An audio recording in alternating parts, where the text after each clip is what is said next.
ಶಿವಾನಂದ ಬೆಂತೂರ್ ಕುಂದಗೋಳ ತಾಲೂಕಿನ ಕಾಂಗ್ರೆಸ್ ಮುಖಂಡರಾಗಿ ಕೆಲಸ ಮಾಡ್ತಾ ಇದ್ದೀವಿ. ಬಂಧುಗಳೇ, ಪ್ರಸಕ್ತ ಏನು ಲೋಕಸಭಾ ಚುನಾವಣೆ ನಡೀತಾ ಇದೆ, ಈ ಚುನಾವಣೆ ಮತ್ತು ಸತ್ಯ ಮತ್ತು ಸುಳ್ಳಿನ ಮಧ್ಯೆ ನಡೀತಾ ಇರತಕ್ಕಂಥ ಚುನಾವಣೆ.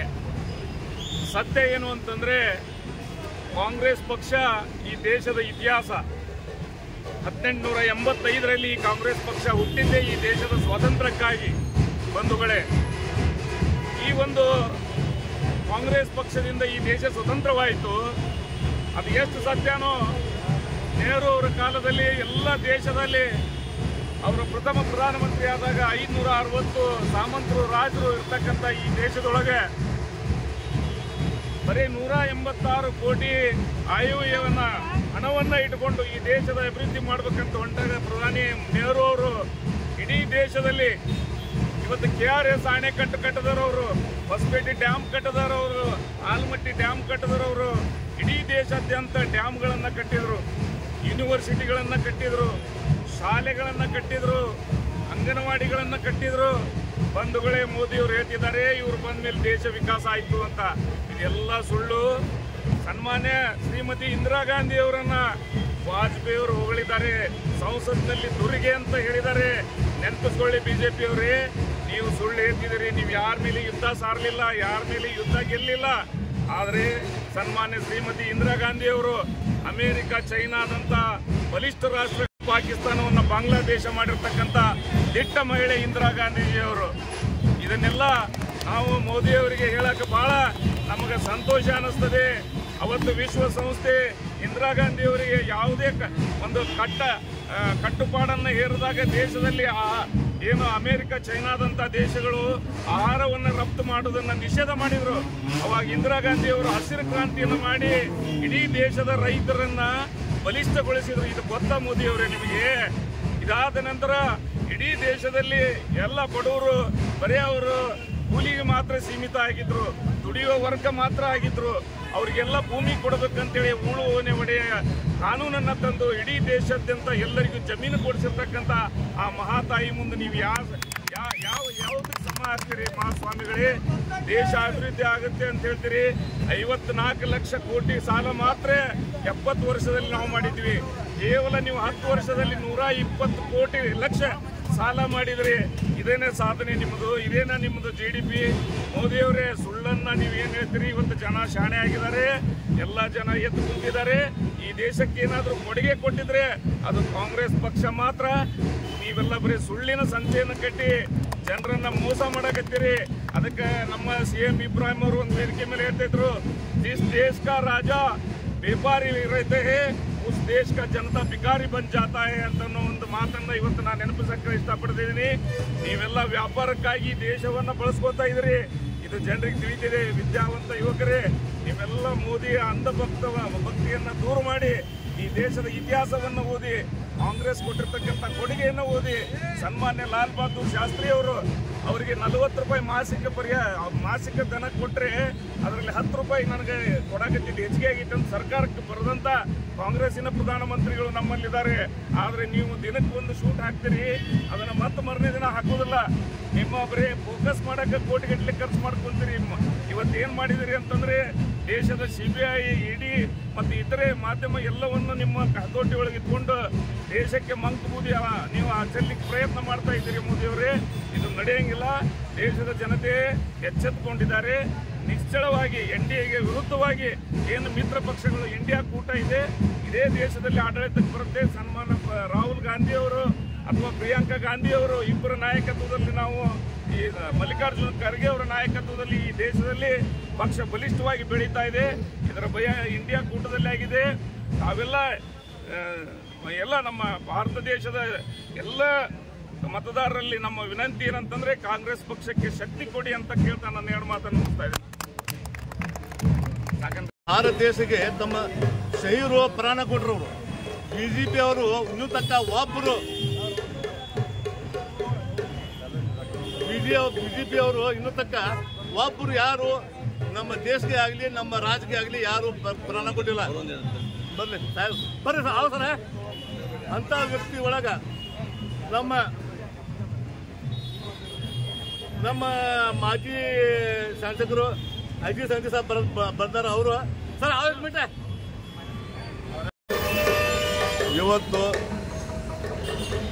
ನಮ್ಮ ಕಾಂಗ್ರೆಸ್ ಪಾರ್ಟಿಲಿಂದ ಅಶೋಕ್ ಅವ್ರದ್ದು ನಾಮಿನೇಷನ್ ಫೈಲ್ ಮಾಡೋದು ಇತ್ತು. ಎಲ್ಲ ಜನ ಧಾರವಾಡ 8 ಕ್ಷೇತ್ರದ ಜನ ಎಲ್ಲ ಕೂಡಿ ಬರತ್ತಾರೆ. ಹೆಚ್ಚಿಗೆ ಸಂಖ್ಯೆಯಲ್ಲಿ ಎಲ್ಲರೂ ಜನ ಬರತ್ತಾರೆ. ಇನ್ನು ಆದಮೇಲೆ ಅಶೋಕ್ ಅವರು ಈ ಸಲ ಎಲ್ಲ ಪೂರ ನಮ್ಮ 7 ಕ್ಷೇತ್ರದ ಜನ ಆದಮೇಲೆ ಪೂರ ಎಲ್ಲರೂ ಕೂಡಿ ಮೋಹನ್ ಅಶೋಕ್ ಅವ್ರಿಗೆ ಈ ಸಲ ಆಸ್ತು ಬರ್ತಂತ ನಮ್ಮ ವಿಶ್ವಾಸ ಐತಿ. ಯಾಕಂದ್ರೆ ಹಳೆ ಕಾಲಿನಿಂದ ಅವರು ಕಾಂಗ್ರೆಸ್ ಅವ್ರ ರಾಜ್ಯ ಅವ್ರ ಅಪ್ಪ ಅವರು ಕಾಂಗ್ರೆಸ್ ಪಾರ್ಟಿ ಸೇವಾ ಮಾಡ್ಕೊತಿದ್ದಾರೆ. ಅಂಥ ವ್ಯಕ್ತಿಗೆ ನಮ್ಮ ಕಾಂಗ್ರೆಸ್ ಪಾರ್ಟಿಯವರು ಮಲ್ಲಿಕಾರ್ಜುನ್ ಖರ್ಗೆ ಸಾಹೇಬರು ಆಗಲಿ, ಸಿದ್ದರಾಮಯ್ಯ ಸಾಹೇಬರಾಗಲಿ, ಕೆ ಶಿವಕುಮಾರ್ ಸಾಹೇಬರಾಗಲಿ, ನಮ್ಮ ಧಾರವಾಡ ಜಿಲ್ಲಾ ಉಸ್ತುವಾರಿ ಸಂತೋಷ್ ಆಳ ಅವರಾಗಲಿ, ಎಲ್ಲರೂ ಕೂಡ ನಮ್ಮ 2 ಜಿಲ್ಲಾ ಅಧ್ಯಕ್ಷರು ಕೂಡ ಮತ್ತು ಎಲ್ಲ ಘಟಕದ ಅಧ್ಯಕ್ಷರು ಕೂಡ ಎಲ್ಲರೂ ಕೂಡ ಚಲೋ ವ್ಯಕ್ತಿಗೆ ಟಿಕೆಟ್ ಕೊಡ್ತಾರೆ. ಆದಮೇಲೆ ಎಲ್ಲರೂ ಹಿಂದೂ ಮುಸ್ಲಿಂ ಸಿಖ್ ಇಸಾಯಿ ಎಲ್ಲರೂ ಕೂಡ ಮೋಹನ್ ಅಶೋಕ್ ಅವರಿಗೆ ಈ ಸಲ ಆರಿಸ್ಕೊ ಬರ್ತಾರೆ. ಪ್ರಹ್ಲಾದ್ ಜೋಶಿ ಅವರು ಆದಮೇಲೆ ನಮ್ಮ ಧಾರವಾಡ ಡಿಸ್ಟಿಕ್ಕಿಗೆ ಏನೂ ಮಾಡಿಲ್ಲ, ಬರೀ ಶೋ ಪೀಸ್. ಆದಮೇಲೆ ಬರೀ ಧಾರವಾಡ ಅಷ್ಟೇ ಇಲ್ಲ, ನಮ್ಮ ಕರ್ನಾಟಕ ಕ್ಷೇತ್ರ ಪೂರ ರಾಜ್ಯದಲ್ಲಿ ಈ ಸಲ ಕಾಂಗ್ರೆಸ್ ಜಯ ಆಗ್ತೈತಿ. ಅಷ್ಟೇ ಇಲ್ಲ, ನಮ್ಮ ಭಾರತ ದೇಶ ಒಳಗೆ ಮೋದಿ ಅಂತಲ್ಲ, ಮೇರಾ ಸೊಪ್ಪು ಮೇರಾ ಈ ಸಲ ಮೋದಿ ಇಲ್ಲ, ಮೋದಿ ಅಪ್ಪ ಬಂದ್ರೆ ಏನಾಗೋದಿಲ್ಲ, ಮೋದಿ ತಾಯಿ ಬಂದ್ರೆ ಏನಾಗೋದಿಲ್ಲ, ಪೂರ ಕಾಂಗ್ರೆಸ್ ಜಯ ಆಗ್ತೈತಿ. ಯಾಕಂದ್ರೆ ಈ ಕಾಂಗ್ರೆಸ್ ಪಾರ್ಟಿ ಬ್ರಿಟಿಷ್ ಕಾಲದಿಂದ ನೆಹರು, ಮಹಾತ್ಮ ಇಂದಿರಾ ಗಾಂಧೀಜಿ, ಸೋನಿಯಾ ಧಾರವಾಡ ಜಿಲ್ಲಾ ಲೋಕಸಭಾ ಅಭ್ಯರ್ಥಿಯಾದಂಥ ಸನ್ಮಾನ್ಯ ವಿನೋದ್ ಅಶೋಕ್ ಅವರಿಗೆ ಅವರ ನಾಮಪತ್ರ ಸಲ್ಲಿಸಲಿಕ್ಕೆ ಸುಮಾರು ಜನರು ತಮ್ಮ ಬಹಳ ಸಂತೋಷದಿಂದ ಸ್ವಯಂವಾಗಿ ಎಲ್ಲ ಬಂದಿದ್ದಾರೆ. ಇವತ್ತಿಂಥ ಬಿಸಿಲಿನ ದಗಿಯಲ್ಲಿ ಸಹ ಇವತ್ತ ಆ ಒಬ್ಬ ಪ್ರಾಮಾಣಿಕವಾದಂಥ ಒಬ್ಬ ಹುಡುಗ ಇದ್ದಾನ. ಆ ಹುಡುಗನಿಗೆ ಇವತ್ತು ಎಲ್ಲರೂ ಮತದಾನ ಮಾಡಿ ಕೇಂದ್ರ ಸರ್ಕಾರಕ್ಕೆ ನಾವು ಅವನನ್ನು ಕಳಿಸಬೇಕು. ಮೋದಿ ಸರ್ಕಾರ ಕಿತ್ತೊಗಿಬೇಕು, ರಾಹುಲ್ ಗಾಂಧಿ ಅವರ ಸರ್ಕಾರ ಬರಬೇಕು. ಇವತ್ತ ಸಾಮಾನ್ಯ ಜನರಲ್ಲಿ ಆಧ್ಯಾತ್ಮಿಕ ಭಾವನೆಗಳನ್ನು ಮೂಡಿಸಿ ಸುಮಾರು 18,000 ಕೋಟಿ ರೂಪಾಯಿಯಲ್ಲಿ ಶ್ರೀರಾಮ ಮಂದಿರ ಕಟ್ಟುವುದೇನು ಅವಶ್ಯಕತೆ ಇತ್ತು. ಇವತ್ತು ಸಾಮಾನ್ಯ ವರ್ಗಕ್ಕೆ, ದುಡಿತಕ್ಕಂಥ ವರ್ಗಕ್ಕೆ ವಿದ್ಯಾ ಕೊಡ್ತಕ್ಕಂಥ ವ್ಯವಸ್ಥೆ ಮಾಡಿ ಒಂದು ಒಳ್ಳೆ ಯೂನಿವರ್ಸಿಟಿ ಕಟ್ಟಬೇಕಾಗಿತ್ತು, ಅಥವಾ ಒಂದು ಕೈಗಾರಿಕಾ ಕ್ಷೇತ್ರದಲ್ಲಿ ಮುನ್ನಡೆ ಸಾಧಿಸಬೇಕಾಗಿತ್ತು. ಡಬಲ್ ಇಂಜಿನ್ ಸರ್ಕಾರ ಅಂತ ಹೇಳ್ಕೊಂಡು ಹಿಂದೆ ಇವತ್ತು ಮಾದಾವಿ ಮಾಡ್ತೇವೆ ಅಂತ ಹೇಳಿದ್ರು ಕಳಸಾ ಬಂಡೂರಿ. ಇವತ್ತು ಅದನ್ನು ಸಾಧನೆ ಮಾಡಲಿಕ್ಕೆ ಅವ್ರಿಗೆ ಆಗಲಿಲ್ಲ. ಇವತ್ತು ಮುಂಬರುವ ದಿನಗಳಲ್ಲಿ ಕಾಂಗ್ರೆಸ್ ಪಕ್ಷ ಅಧಿಕಾರಕ್ಕೆ ಬರ್ತದೆ. ಧಾರವಾಡ ಜಿಲ್ಲಾದಲ್ಲಿ ವಿನೋದ್ ಅಶೋಕ್ ಬಹುಮತದಿಂದ ತಮ್ಮ ವಿಜಯವನ್ನು ಸಾಧಿಸ್ತಾರ. ಅವ್ರಿಗೆ ನಾವೆಲ್ಲರೂ ಬೆಂಬಲವಾಗಿರ್ತೇವೆ ಅಂತ ಮಾತನ್ನು ನಾನು ಹೇಳಿಕೆ ಬಯಸ್ತಾ ಇದ್ದೇನೆ. ನಮ್ಮ ಧಾರವಾಡ ಲೋಕಸಭಾ ಕ್ಷೇತ್ರದ ಮತದಾರರಲ್ಲಿ ಒಂದೇ ವಿಜ್ಞಾಪನೆ, ಬಿಜೆಪಿ ಅವರಂದ್ರೆ ಸುಳ್ಳು ಅಂದ್ರೆ ಬಿಜೆಪಿ. ಕಳಸಾ ಬಂಡೂರಿ ಮಾಡ್ತೇನೆ ಅಂತೇಳಿ 35 ವರ್ಷ ಆಯ್ತು. ಮಾದಾಯ ಜೋಡಣೆ ಮಾಡ್ತೇವೆ, ಕಳಸಾ ಬಂಡೂರಿ ಜೋಡಣೆ ಮಾಡ್ತೇವೆ ಅಂತೇಳಿ 35 ವರ್ಷ. 4 ಬರೇ ಪ್ರಹ್ಲಾದ್ ಜೋಶಿ ಅವರು ಆರಿಸಿ ಬಂದ್ರೆ. ಪ್ರಹ್ಲಾದ್ ಜೋಶಿ ಅವ್ರ ರಾಜಕಾರಣ ಬರೇ ಸುಳ್ಳು. ಒಳ್ಳೆ ಜನರದಾರಂತ ಧಾರವಾಡ ಜಿಲ್ಲಾಕ್ಕೆ ಏನು ಮಾಡಿಲ್ಲ. ಅವರು ಸಿಎಂ ಆಗಿ ಏನು ಮಾಡಿಲ್ಲ.